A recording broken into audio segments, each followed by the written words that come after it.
world around us looks in our eyes and sees whether these words are true or not. Now, that doesn't mean that as soon as you open your mouth and the name of Jesus comes out, that everybody that hears your words is going to believe.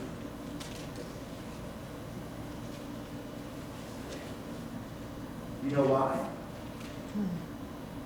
Because we are in sales.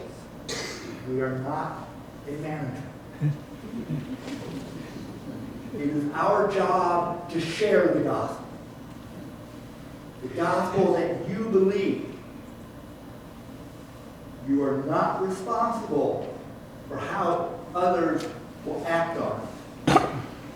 But it is your obligation as a disciple of Jesus Christ to share what you know to be true. Now,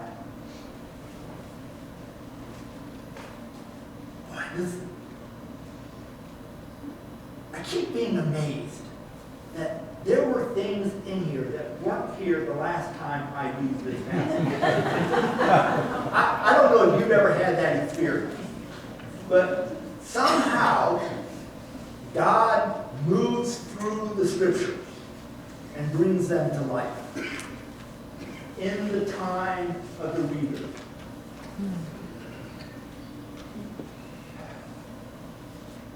For he received honor and glory from God the Father when that voice was conveyed to him by the majestic Lord.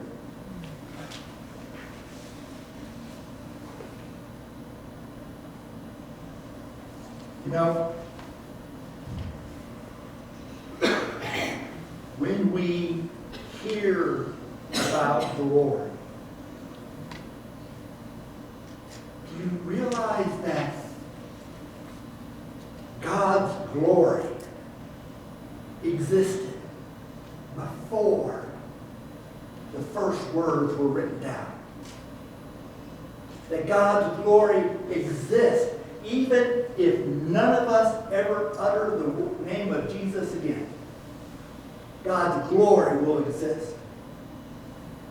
God's glory is in the world. Even in the hell of the Holocaust, God's glory was there. Even when the sun and all of the stars grow cold, God's glory will be there.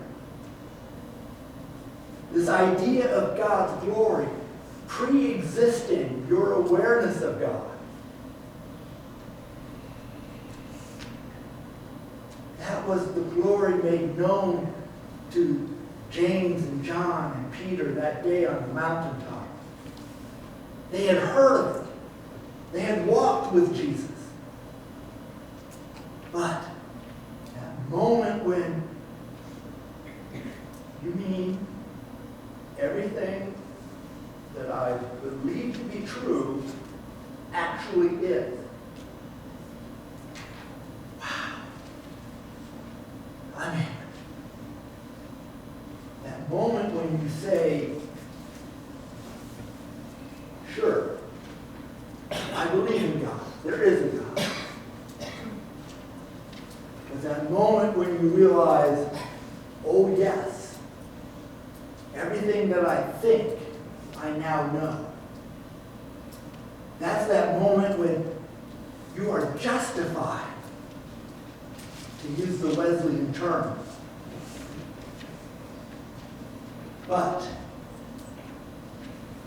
there's more. You get to that moment when we are eyewitnesses to the glory of God. Because even though you believe in God, or you've heard of God, and then you come to know that God for yourself, there's still the possibility that you could be wrong. Have you ever thought about that? That this thing we call Christianity could be, I don't know, just a nice told story.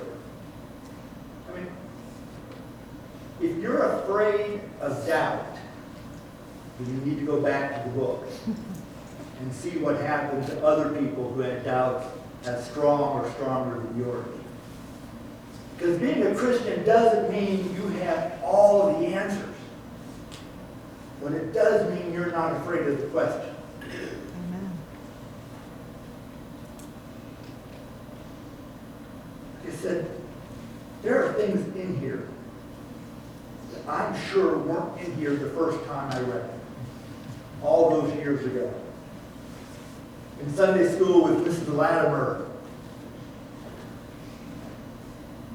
week after week talked to us about not just the words in an ancient book, but words that were written in her heart. Because I came to know Christ not through reading the book, but through reading the love of God as seen in her eyes week after week. When I came to read the book, I first made the mistake of trying to read it through cover to cover. It can be done. I've known people who've done it. But reading from cover to cover, by the time you get to the begats, or by the time, if you get that far, you get bogged down in numbers. Okay, where's God's glory in this? But if nothing else, we learn from reading these seemingly trivial passages, these seemingly dry things that were written down a couple thousand years ago. When we realize that God is working in the ordinary, in the mundane, in those difficult passages that you think, I'm going to skip over this and get to the good stuff. If God did that, none of us would be here this morning. Because if God waited until you were glorified, if God waited until everything in your life was just right perfect, none of us would stand a chance. This morning I was looking out the office window, realizing that it was getting lighter early. I don't know if you noticed that. All of a sudden, it seems to be light at 6 o'clock. And then coming down the sidewalk, pausing at the corner, and walking across the crosswalk, came a row of geese. How did they know to cross at the crosswalk? How did they know? Who told them?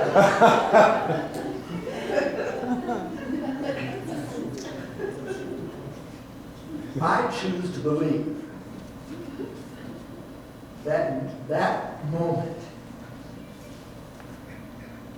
God showed me that it doesn't have to make sense. That seemingly wild creatures who just happen to share the same path as I am could show me that God works in mysterious ways.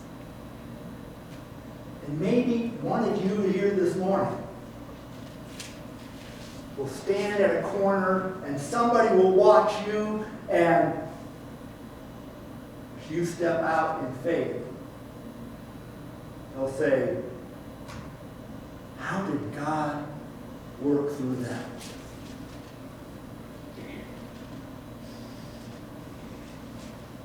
In the funeral liturgy, there's a phrase that says something to the effect of, we know, we believe, that when Christ comes, we shall see him as he is. Because those who have this hope purify themselves as Christ is pure.